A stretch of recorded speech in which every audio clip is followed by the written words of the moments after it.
This video covers the work and energy notes pages 2 through 7. First thing is work. Work is defined as force applied times the distance that it's applied. So F stands for force, and of course it's measured in newtons, and D stands for distance, it's measured in meters. So work is measured in Newton meters.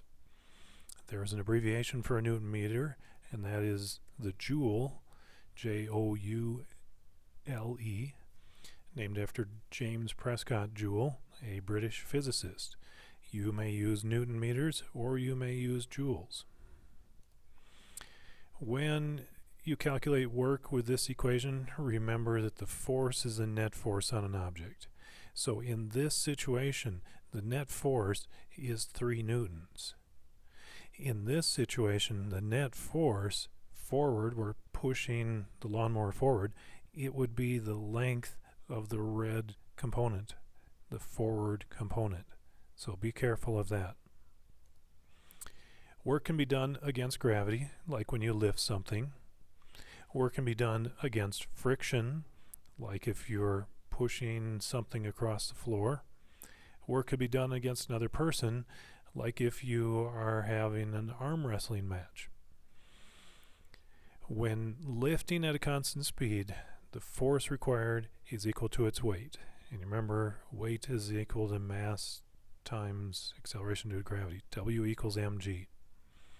So lifting at a constant speed, force is the weight. So here is a problem for you to calculate. The next equation is one for power. Power is work divided by time. I'll usually write out the word work, and you'll see why in just a minute.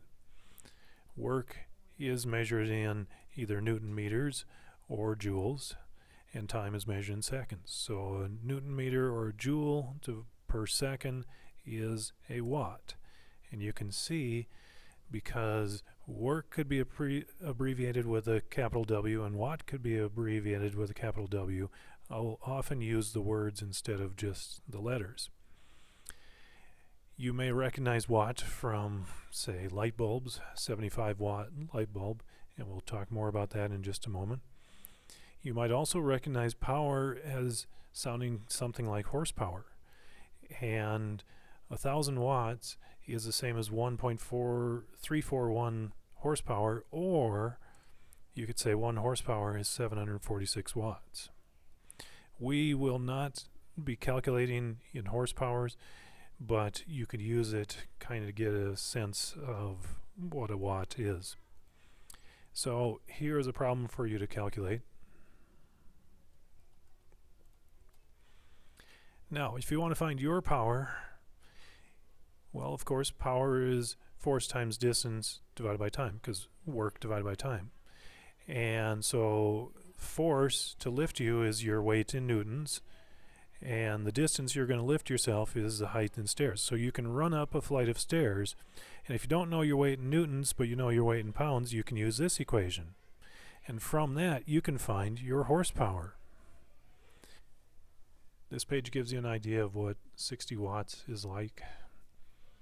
So 1 joule is about the energy required to lift a can of pop 1 foot. So 60 joules is 60 joules per second. That's like taking a 24 can case of pop and lifting it 2.5 feet each second. Most tables are about 2.5 feet tall.